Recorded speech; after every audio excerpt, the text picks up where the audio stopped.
se encuentra con nosotros un invitado, el doctor Celestino Adolfo Piotti, quien es médico cirujano, especialista en medicina laboral, también médico de tribunales provinciales, perito oficial en antropología, física y arqueología del Poder Judicial. También médico asesor de la Cátedra de Medicina Antropológica de la Facultad de Medicina y también medalla de oro de la Asociación de Historia del Norte de Córdoba. Bienvenido, doctor, un gusto para nosotros. Mucho gusto. César, ¿cómo estás? Huellas del hombre.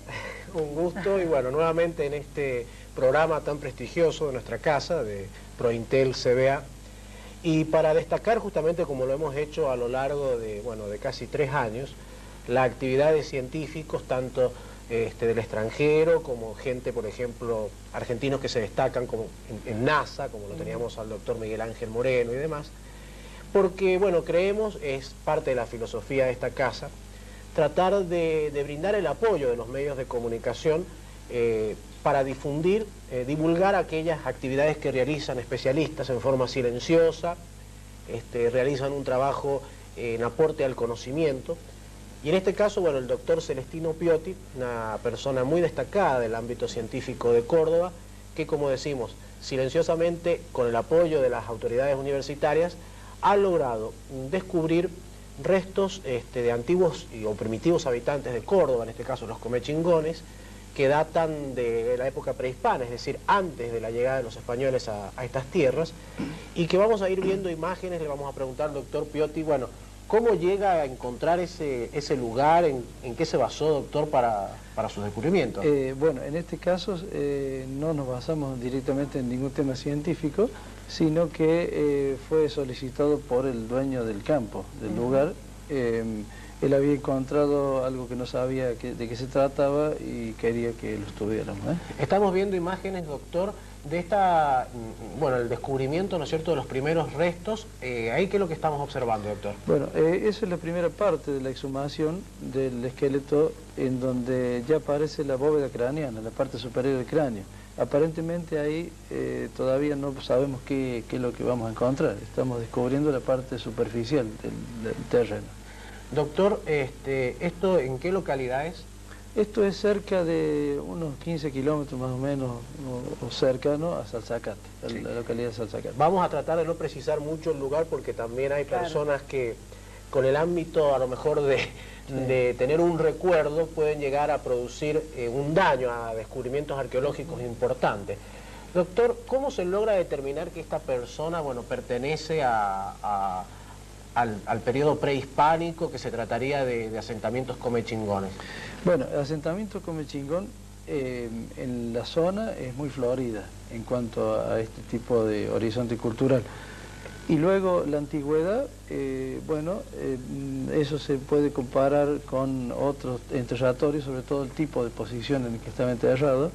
Y algo muy importante, que fue lo que usamos en este caso, reemplazando técnicas modernas que posiblemente estén lejos de nuestro alcance, usamos las estratigrafías del terreno, o sea, el reconocimiento geológico de las capas del Holoceno y del Pleistoceno, que son: el Pleistoceno sería el terreno inferior, terreno fósil, de más de 14.000 años, y en este caso, luego arriba se encontraba el Holoceno, o sea, el tipo de terreno actual, en donde en una de sus 3 capas estaba enterrado este esqueleto. O sea, que son las capas de la Tierra que le permiten determinar... Capas geológicas. Capas geológicas que le permiten determinar aproximadamente la edad.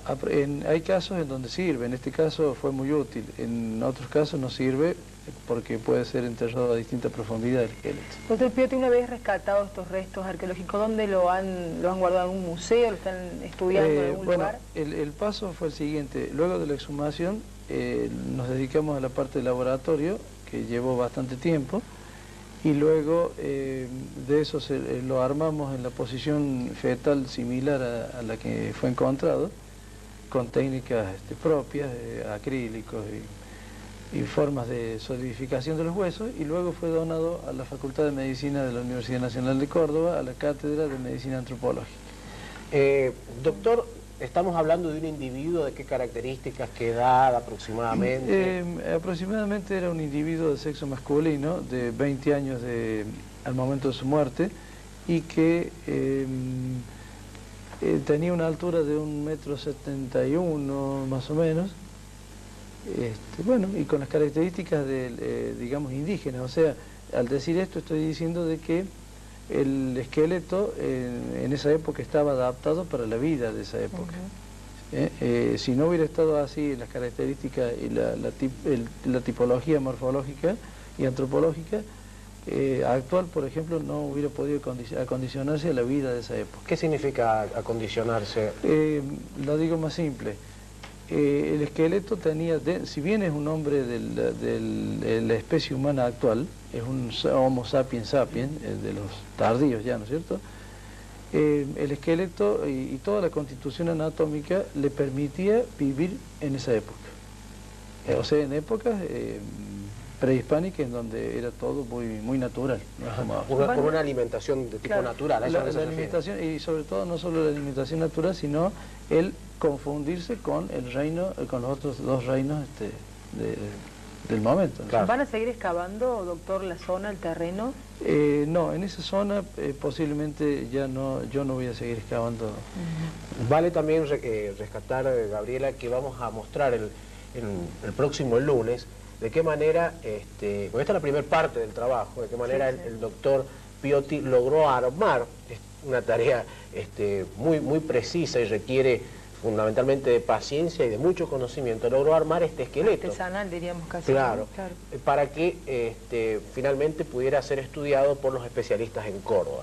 Doctor, estamos hablando, usted comentó en la facultad, en una conferencia que brindó hace poco, de que esta persona tenía algunos problemas físicos, o sea, bueno, tenía algunas fracturas o problemas en la cadera. No, casualmente dentro del estudio antropométrico y de las patologías que podría haber sufrido en ese momento, encontramos en la columna lumbar, o sea, cerca de la cintura, en la columna vertebral, una tumoración ósea de una vértebra que estaba presionando sobre un nervio muy importante que inervaba la zona derecha y la pierna derecha.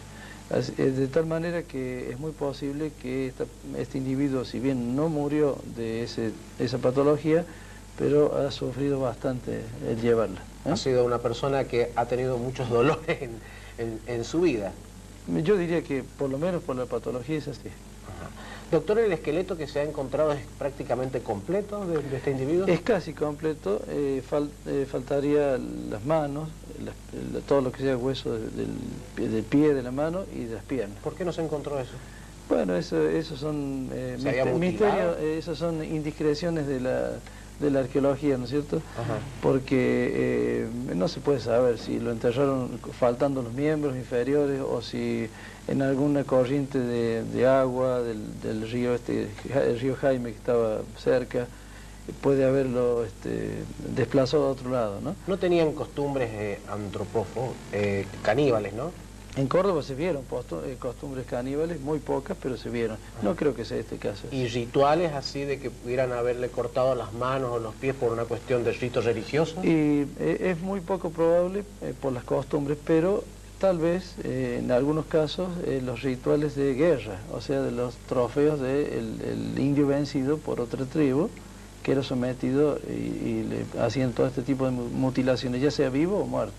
Recordemos, doctor, los comechingones, ¿qué posición adoptaron con respecto a las otras tribus que existían en Argentina? ¿Eran más belicosos, pacíficos? Eran belicosos y estaban muy aislados del resto de las tribus de la época, de tal forma que a Córdoba se lo puede considerar como una especie de valle aislado en cuanto al desarrollo cultural comechingón, de tal forma que mientras en otras provincias se desarrolló muy floridamente la cultura indígena, en Córdoba quedaron casi hasta en periodos precerámicos, o sea, periodos prehistóricos, hasta casi época de llegada de la conquista.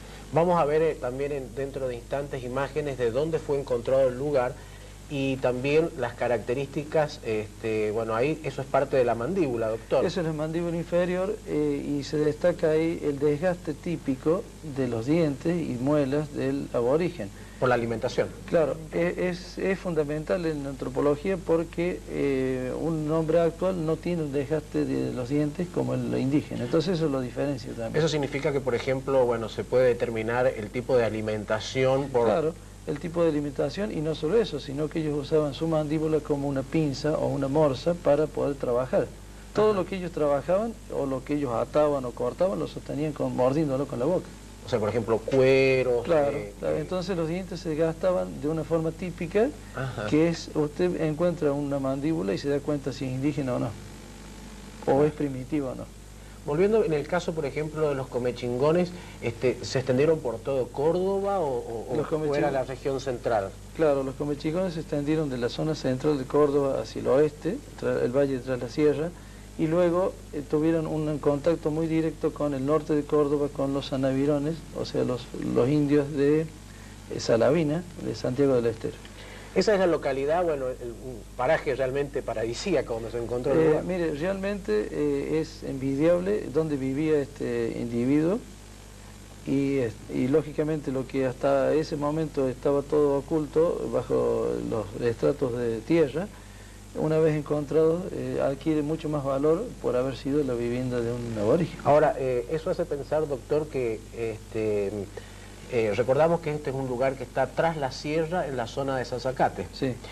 Hace pensar, doctor, que bueno, que seguramente hay más restos de indígenas, que es una comunidad, o 2 o 3 individuos. Yo diría que no, yo diría que este asentamiento es muy chico y el individuo integraba el asentamiento en su periodo llamado de cortejo.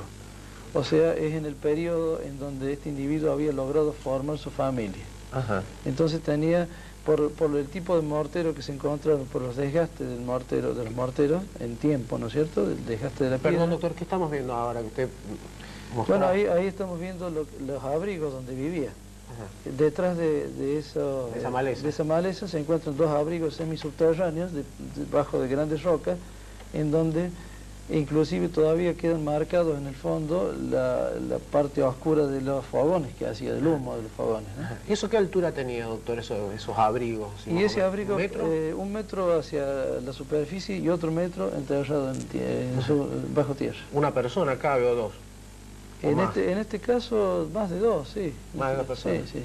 Y estaba cerrado en su boca, digamos, en su entrada, por una pirca semicircular que todavía se conserva ahí, intacta. Está perfectamente intacta. Tenía una protección. Claro. Y cerca del río, por supuesto, para tener provisión de agua y poder cazar a los animales que se acercan y pescar también. Sí.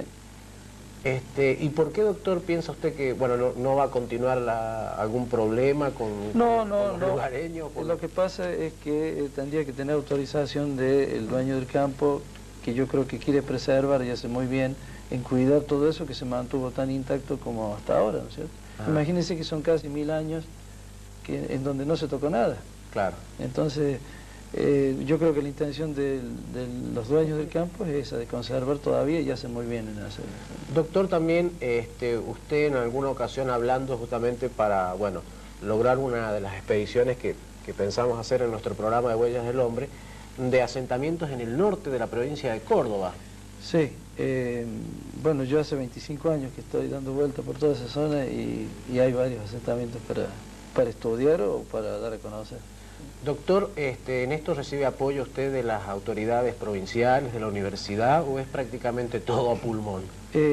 Todo a pulmón, excepto que debo reconocer el aporte en cuanto a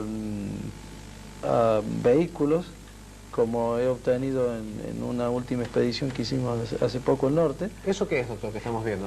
Bueno, eso es un mortero fijo, muy poco gastado, muy poco formado en la piedra, en una gran roca. Había morteros colectivos, que se llaman fijos. ¿Cuál era la función? La función era moler los alimentos o sustancias que ellos usaban. Molerlos con otra piedra en forma de alargada, que le llamaban mano de mortero. Decía, doctor, entonces que un poco a pulmón prácticamente toda la labor que ha realizado en estas excavaciones, los gastos suyos de nafta, de alimentos, de todo de gastos de todo ese tipo, directamente no hace falta ni hablar. Lo que tengo que reconocer es el apoyo de la Universidad Nacional a través de la Cátedra de Medicina Antropológica, el doctor Leopoldo Riesco, que es el titular de la cátedra a la que yo pertenezco. Él me ha dado un apoyo muy grande en cuanto a la parte científica y docente, Y luego, bueno, ha habido una concesionaria de Córdoba muy importante que me ha cedido una vez 2 Jeep 4x4 últimamente, y el aporte desinteresado y muy simple de la gente de campo que le brinda todo lo que encuentra. ¿Ahora lo hacía con un equipo de trabajo, antropólogos, doctor? El equipo, no, el equipo de trabajo mío son mis 3 hijos, en donde, bueno, uno estudia computación, entonces se dedica a esa parte dentro de lo que yo hago. Cálculos y todo eso. Una hija que estudia medicina que me ayuda a clasificar todos los huesos, y otro hijo que se dedica a filmar y a hacer radioenlace de radiotransmisión por si nos entramos en zonas inhóspitas. Ha formado un equipo de expedición familiar. Sí, un equipo muy lindo, y en donde uno puede formarlo un poco más a los hijos también. Y las imágenes que veíamos son de una de las hijas del doctor, que bueno, ha filmado realmente con... Todo un equipo multidisciplinario sí. para después darlo a conocer inclusive. Sí. ¿no? Lo importante Comparte el tiempo con usted. Sí, lo importante, Gabriela, y para toda la gente de entre nosotros destacar, es que vamos a mostrar ya el próximo lunes el esqueleto prácticamente armado, cómo lo fue preparando el doctor, este esqueleto que está en la Facultad de Medicina Antropológica, que pertenece a ellos, y que bueno, ya lo cuidan en forma muy preciada, porque recordemos que forma parte del tesoro de... Es patrimonio de la Facultad de Medicina. Claro, y también de la provincia. Sí. Así que bueno, por un lado destacar, como siempre lo hace Prointel, la actividad de investigadores que silenciosamente están, científica, claro, están trabajando por lograr el conocimiento, fundamentalmente en este caso de los primitivos habitantes de Córdoba. Es la búsqueda de las huellas del hombre. Claro, conocer lo nuestro. Conocer lo nuestro. Y bueno, y la invitación es para el próximo lunes, porque vamos a ir viendo algunos dibujos, también la filmación que ha hecho el doctor Casera de todo lo que significó el armado del esqueleto, y bueno, ir desentrañando paso a paso los primitivos habitantes. En el bloque de Huellas del Hombre de Entre Nosotros. Así es. Gracias, Carmona. Muchas gracias. Doctor Piotti, muy amable por haberse llegado a Prointel. Nos vamos ahora al corte ante fragmentos de lo que fue el recital de Víctor.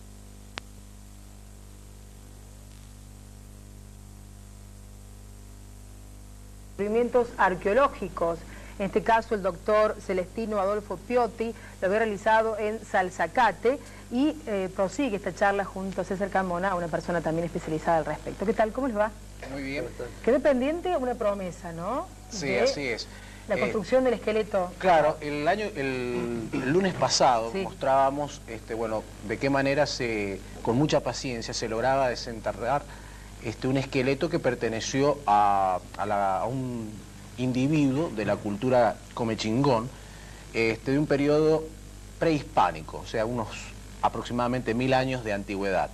Con lo cual veíamos, bueno, el trabajo laborioso del doctor Celestino Piotti, que con mucha paciencia lograba desenterrar este esqueleto, y que, bueno, obviamente por el transcurso del tiempo él mismo tiene que tener un especial cuidado a la hora de reconstruirlo y armarlo, y posteriormente hacer los estudios. Así que, doctor, coméntenos un poco, bueno, ya en la etapa final, cuando se logra extraer este esqueleto, ¿qué es lo que hace usted para ir después mostrando imágenes, que ya se la vamos a pedir al director, de cómo fue armándolo? Bueno, la etapa final no sería la etapa final, sería la segunda parte. Es no solo tomar las medidas antropométricas, sino luego de haber digamos, reconocido todo lo que es parte de esqueleto en proporciones, tratar de, en base a eso, reproducirlas y lograr el armado del cuerpo humano en condiciones similares a las que fue encontrado. Eso es parte de la columna, ¿no es cierto? Claro, eso es parte de la columna vertebral. Esa fue la parte que lleva más tiempo, porque tuvimos que ir midiendo los espacios intervertebrales como estaban en tierra. Había sido muy bien conservado por la tierra, entonces luego se va armando todo eso. Doctor, ¿se pudieron extraer todas las piezas del esqueleto? Digo, cuando falta alguno, ¿usted tiene que también diseñarlas y armarlas? No, en este caso no es necesario eso, porque la intención nuestra no sería de armar un esqueleto, digamos, con el total y perfecto como para estudio anatómico del hombre, sino en este caso sería la intención de recuperar lo mismo que se encontró en la misma postura para que luego sirva sobre todo para la parte docente. Se trabaja sobre lo que se encuentra entonces. Claro, se trabaja sobre lo que se encuentra y no se, ni se fabrica ni se repone ninguna parte que no se encuentre. ¿Por qué tiene este color así tipo brillante o negro? ¿Es algún tipo de esmalte que usted le coloca, doctor? No, lo brillante puede ser alguna pátina protectora, pero la parte negra es por la antigüedad del hueso. Ajá. Fíjese que la parte del sacro es muy antigua y es muy difícil de conservar. Lo mismo que las vértebras tienen ya una descalcificación propia de los años que han estado en tierra. Recuérdenos los años, doctor. Y bueno, cerca de 1000 años debe tener, aproximadamente. Ahí se ve claramente, por ejemplo, la forma piramidal muy estilizada que tiene la columna del ser humano, ¿no es cierto? Porque el hombre al caminar de pie erguido, digamos que recae todo el peso del cuerpo en la parte de la zona lumbar de la cintura, entonces la parte cervical o la columna es más fina siempre. ¿Se puede saber, doctor, qué edad tenía? Sí, tenía aproximadamente 20 años. 20 años. Sí. Y recordamos, Gabriela, también que habíamos manifestado el lunes pasado, bueno, de que este individuo, aborigen, le aquejaba una dolencia. Usted había logrado determinar eso. ¿Cómo fue que bueno, logra...? En la revisación de vértebra por vértebra, para poder armarlo, encontramos en el lado derecho de la última vértebra lumbar, la unión con la primera... en la última vértebra dorsal, la unión con la primera vértebra lumbar, encontramos en lo que luego forman entre las dos al unirse el agujero de conjunción, una tumoración ósea rugosa, bastante desarrollada, de bastante evolución, que tapaba prácticamente más de la mitad del agujero de conjunción y apretaba el nervio que salía de ahí. Esto en lenguaje llano, ¿qué quiere decir, doctor? Bueno, quiere decir que tenía un pinzamiento de un nervio de la zona lumbar que irradia la pierna, a la parte abdomen inferior del lado derecho. Ese pinzamiento era provocado por un crecimiento anormal del hueso, un tumor óseo. Y ¿Le producía mucho dolor? No, le producía no solo dolor, sino mal funcionamiento, y por lo tanto dolor y mal funcionamiento de todos los músculos y los órganos de la zona. Ahí estamos viendo dibujos, doctor. ¿Usted trabaja sobre gráficos ya...? No, eso lo que usted está viendo es un libro de anatomía en donde uno va comparando. ¿Pertenece a habitantes de la época? No, ese es un libro de anatomía normal. Ah, bien. Para guiarme la parte de inserciones... Para no escaparle a la hora de unir los huesos. Claro, para no... Lo pregunto porque si hubo diferencia de un habitante hace 1000 años hasta la época. No hubo diferencia. Desde el punto de vista anatómico puro, no, prácticamente es la misma especie humana que actualmente. Recordemos, doctor, también que a lo mejor la pregunta de Gabriela es porque, bueno, los aborígenes tenían a veces la costumbre de deformar el cráneo, ya cuando más pequeños, ¿no es cierto?, al nacer, como parte del embellecimiento de la persona. En este caso no es el caso de este individuo. No, en este caso no se encontró ningún tipo de deformación artificial, ¿no? Lo que sí es un cráneo del tipo de los braquicéfalos, o sea, un cráneo chico, redondo. Ese sería, hay quienes dicen que ese tipo de cráneo es la evolución del cráneo hacia el modernismo, ya que el hombre muy primitivo, tipo neandertal, tenía el cráneo dólicocefálico, o sea, alargado, grande. Y usted sabe que en toda América se ve la característica de que todos los habitantes primitivos que vivían del lado del mar o del océano Atlántico eran de cráneo mesocéfalo o tirando a término medio. Y luego, a medida que va hacia el oeste, se van transformando, de acuerdo a la zona, en cráneos de este tipo. Recordemos que este esqueleto también, bueno, no se le encontraron ni los pies ni las manos, que habíamos un poco... Extremos, ¿no? Los extremos, exacto, que habíamos un poco aventurado que si se podía tratar de alguna costumbre caníbal o quizás una costumbre ritual. Sí. Tampoco se puede llegar a pensar que hubiese sido algún tipo de prisionero de guerra que le hayan cortado las manos. No, todo eso... Son todas especulaciones. Queda dentro de nuestra fantasía porque no había ningún signo de nada, ¿no? O sea, no podemos decir ese tipo de... Ahora, ¿el corte que tenía en las manos, un corte limpio, hecho con un objeto cortante o quizás así? No, se encontraban nada más que los extremos del cúbito y del radio, que son los huesos del antebrazo, y luego todo lo que es articulación de la mano no estaba, o sea, no hay corte, simplemente falta en los huesos de la mano, o sea, no... No hay un corte definido tipo artificial. No. Ahora vemos a su hija un poco que está trabajando en la computadora en la sí. clasificación de los huesos. Claro, sí. ¿Esto dónde está ahora, doctor? Y ahora está en el instituto, en la cátedra de medicina antropológica de la universidad, en la facultad de medicina. Patrimonio entonces de la Universidad Nacional de Córdoba. Sí. Recordemos, doctor, usted nos hablaba de fuera de cámara de que se podía llegar a determinar con precisión las características de los pómulos, sí. aproximadamente el rostro de este individuo. ¿Cómo eran estos comechingones? Porque bueno, hay todo un halo de misterio, no hay muchos datos. Claro, no el rostro de una persona en particular, como este caso, sino el rostro del comechingón, ¿cuál sería? O el aborigen sudamericano y propiamente de nuestra provincia, ¿no? Tenían los pómulos altos, o sea, hueso malar alto. ¿Eran barbados, como dicen que...? Eran barbados, sí.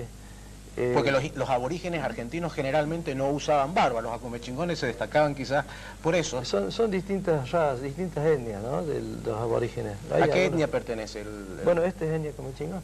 Ajá. Etnia comechingón, posiblemente alguna influencia capayán, muy poca. O sea, del Pacífico.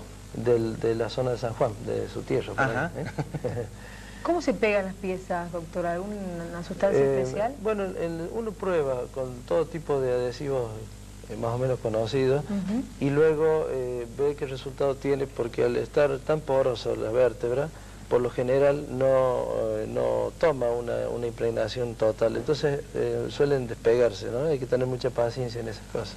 ¿Eran muy altos estos comechingones, doctor? Los comechingones no eran altos. En este caso la tabla nos daba 1,71 de altura, 1,71 m, otra tabla nos dio 1,69. Era alto, este individuo era alto para los de su raza.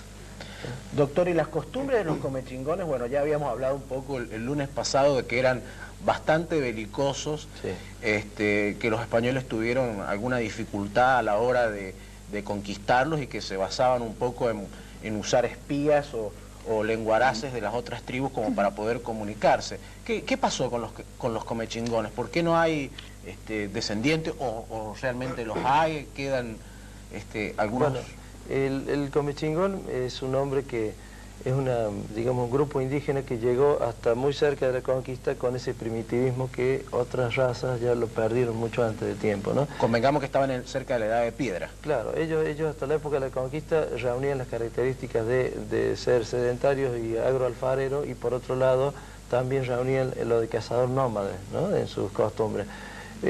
Yo creo que en cuanto a la conquista, fue tan brutal por momento la conquista sobre ellos, y la reacción de ellas fue también muy grande, que uno siempre dice que prefirieron morir, adaptarse y seguir un poco viviendo. Murieron en su ley, digamos. Claro, sí. Las enfermedades, no solo la conquista, las enfermedades y el tipo de trabajo en las minas de la provincia de Córdoba, de seguro que han ido destruyendo esta especie, ¿no? Claro, recordemos que muchos de los historiadores afirman que hicieron más las enfermedades que traían los españoles, como sí. La gripe y algunas enfermedades venéreas que diezmaron prácticamente, exterminaron poblaciones indígenas que quizás el fuego, las balas. Perdóneme, usted sabe que es muy discutido este tema, pero el conquistador español no vino a la América con los suficientes conocimientos como para hacer una buena conquista, sino que todo fue tratar de exterminar todo lo que no pensaran como ellos y todos los que no se comportaran en su vida como se hacían en Europa, eran exterminados. Entonces, yo creo que la principal causa fue esa, ¿no? El mal manejo de la conquista. Es una conquista muy mal entendida desde el punto de vista humano. Y observábamos, bueno, estas imágenes que logró usted, doctor... Con su familia. Con su familia, que tiene un enorme esfuerzo, sí, ¿no? Un equipo de expedición prácticamente armado. Bueno, que nosotros hemos gentilmente, gracias a su autorización, mostrado por primera vez en televisión. Es exclusivo. Es exclusivo de CBA. Y bueno, y fundamentalmente tratando de llevarles a la gente de este canal de Córdoba imágenes auténticas de patrimonio de los cordobeses. De patrimonio, ¿no?, de los cordobeses, de la actividad que silenciosamente está realizando el doctor Celestino Piotti, que recordemos ahora, bueno, tiene el apoyo de algunas empresas que están, porque lograr llegar a estos lugares le exige... Campo traviesa, ¿no? Campo traviesa, le exige... Sí, aparte le exige fundamentalmente sacar dinero de su bolsillo. para poder lograr todo este tipo de cosas. Y después, bueno, obviamente él no se queda ni para venderlo, ni como un recuerdo personal, sino que lo ha donado a la universidad. Entonces es muy importante que las empresas privadas puedan apoyar esto, también el gobierno. Y bueno, nosotros desde nuestra trinchera de los medios de comunicación queremos de alguna manera apoyar la actividad que realiza el doctor Celestino Piotti. Vamos a estar el próximo lunes con algunas cosas insólitas, como por ejemplo un bastón de mando de un chamán. ¿Cómo es eso, doctor? Bueno, eso es, yo conservo un bastón de madera, un bastón natural, que era perteneciente a una mujer chamán. Una bruja. De nuestra, es una curandera, el médico del aborigen, ¿no es cierto? Que no es tan antiguo porque esta persona yo la conocí, murió de muy mucha edad, pero es donde aprendí una serie de cosas que hay que tener presente en cuanto a lo que es la enfermedad de la persona de campo y la enfermedad relacionada con una serie de creencias y mitos que se heredan de los comechingones. ¿Eso va a ser entonces para el próximo lunes? Eso va a ser para el próximo lunes con otras cosas más, siempre desde un punto de vista estrictamente científico y serio, objetivo. Me había olvidado bastante de mando. Así que tenemos muchas cosas para mostrar, en definitiva las tiene el doctor Piotti. Médico, perito, antropólogo. Exactamente, ¿no? Así que bueno, desde este rincón de entre nosotros, huellas del hombre de huellas del hombre aquí entre nosotros, vamos a ir observando todo esto que el doctor Piotti tiene y muchísimo material para toda la teleaudiencia. Apoyando entonces a los científicos de Córdoba. Sí, como corresponde. Muy bien, doctor Piotti, hasta el próximo lunes. César, muchas gracias. Nos vamos a un nuevo corte, quédese para compartir aún más entre nosotros. Siempre buscando desentrañar de la tierra los restos de los antiguos habitantes de Córdoba, se encontraba con personas que son considerados chamanes, es decir, brujos, personas o médicos del pueblo. Y bueno, le ocurría algo muy particular al doctor. Él, por ejemplo, llegaba a un lugar y los lugareños le pedían al doctor que los curara o que los observara de tal dolencia. Y en cierta medida competía con en este caso la señora, la médica del lugar. Cuando falleció la médica, de la cual se hizo amigo, le entregó al doctor esto que es el bastón. Mostramos la cámara de cuello, a ver. Esto que es un bastón con la que ella curaba, podríamos decir el bastón de la bruja, para entenderlo, pero es el bastón del chamán. Doctor, cuéntenos. Lo he comentado, doctor Piotti, aquí entre nosotros, ¿no? Sí, no le digamos bruja, más bien digamos remedieras, como es el término más cercano al análisis científico, ¿no? Casi siempre la remediera era una mujer y los hombres, o sea, el sexo masculino, eran los componedores. Ajá. Que tanto unos como otros curaban luxaciones, fracturas, curaban los mal de ojo, de palabra, distancia, una serie de cosas que hacen a la medicina, digamos, primitiva, tanto del aborigen como inclusive del hombre casi contemporáneo, ¿no? Doctor, ella competía, digamos, con usted con su medicina, con sus... y ella con yuyos, con alucinógenos, ¿cómo era la cosa? No, lo que pasa es que como yo era el visitante en esa zona, tenía que lógicamente curar al que me lo pedía, pero manteniendo, digamos, los niveles sociales ya creados primitivamente. Entonces, no podía decir nada cuando después no me llevaban lo que yo decía en cuanto a medicación, sino lo que le decía ella. Supongamos, por ejemplo, un dolor de estómago. A ver qué... Bueno, yo lo medicaba en lo que yo sé de medicina, que es la medicina nuestra, clásica, la de esta época. Y cuando me iba del lugar y volvía al otro mes, me encontraba con que ella había modificado todo el tratamiento. Pero lo más lindo era de que había tenido éxito en la gente. Entonces, es como que uno que iba con las intenciones arqueológicas, antropológicas y médicas juntas, porque no las podía separar de mí, ¿no es cierto? Digamos que lo más correcto de mi parte era mantener todo eso que hace bien a la gente de campo, a la gente de esa cultura, digamos, desarrollada de esa forma. Entonces no tenía que destruir cosas que estaban hechas hace mucho tiempo.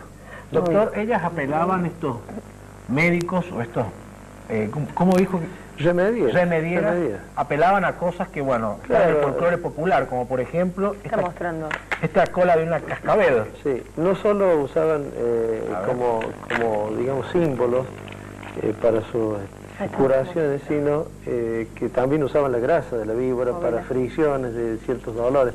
Bueno, cuando uno siente un ruido en el monte de ese tipo, hay que tener mucho cuidado. Hay que tener mucho cuidado porque quiere decir que está cerca de una cascabel. Ay, Rubéncito. Víbora cascabel, ¿eh? Sí. ¿Cómo usaban esto los médicos? Bueno, Que no está la que posiblemente le corta, ¿no? haciendo sus pases y sus movimientos. Unos pases acompañados, supongamos, de este bastón, como uno ve a veces en algunas películas. Claro, es la medicina... Hace bien, Carmona, ¿eh?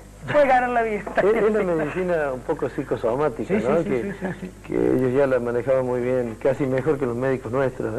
Y esto, por ejemplo, son dientes de un puma Dientes un poco.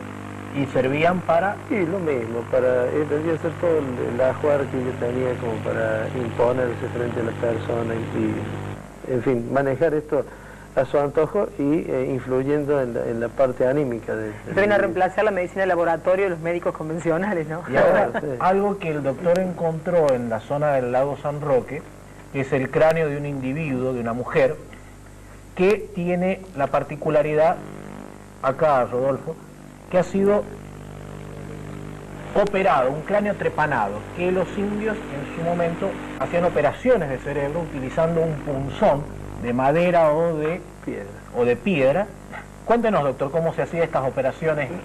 Bien, en la provincia de Córdoba no fueron muy frecuentes, pero existieron. Por razones que habría que ver de qué tipo de razón, o médica o no, o de otro tipo más espiritual, esta gente lograba trepanar las dos tablas de los huesos del cráneo, provocando una abertura del cráneo. ¿Eso era como un bisturí que tiene César? No, estos son de... Pero podría, digamos, a semejanza podría haber sido no Claro. específicamente con lo que hacían la trepanación, Sí. pero era algo similar. Sí. Entonces, luego que ellos provocaban esa abertura en el cráneo, o drenaban algo, la cuestión es que las intenciones de ellos eran sacar algo del cráneo. En algunos casos tendrían éxito, en otros casos no. Habría un aumento en la mortalidad a causa de eso también. Y luego, cuando tenían que cubrir este orificio, lo cubrían o con una especie de moneda de piedra pulida que tapaba el orificio, o con espinas de cactus que las ponían en forma de puentes arriba de la trepanación, y luego la piel que cubría, de esa forma evitaba que se hundiera la piel ahí en ese momento. Bueno, muy bien. Es muy amplio el tema, ¿no? Sí, el tema La verdad muy- que... También Por eso comentar yo- que, bueno, las operaciones de cerebro que se hacen actualmente utilizan anestesia. En esa época nuestros aborígenes utilizaban alucinógenos, es decir, algún tipo de droga. Una caries por ahí, tal vez. Ese es el típico... ¿Se transmite ese- el conducto? Es la típica dentadura del comechingón. Es una dentadura que a simple vista uno se da cuenta, ¿no? Que es una aborigen, por la forma del desgaste artificial que tenían. Bueno, sabemos que estamos un poco escasos de tiempo. ¿Podemos anticipar algo para el próximo lunes? ¿Puede Podemos ser, César? anticipar algo Rapidito. para el próximo lunes, un poco, bueno, las costumbres.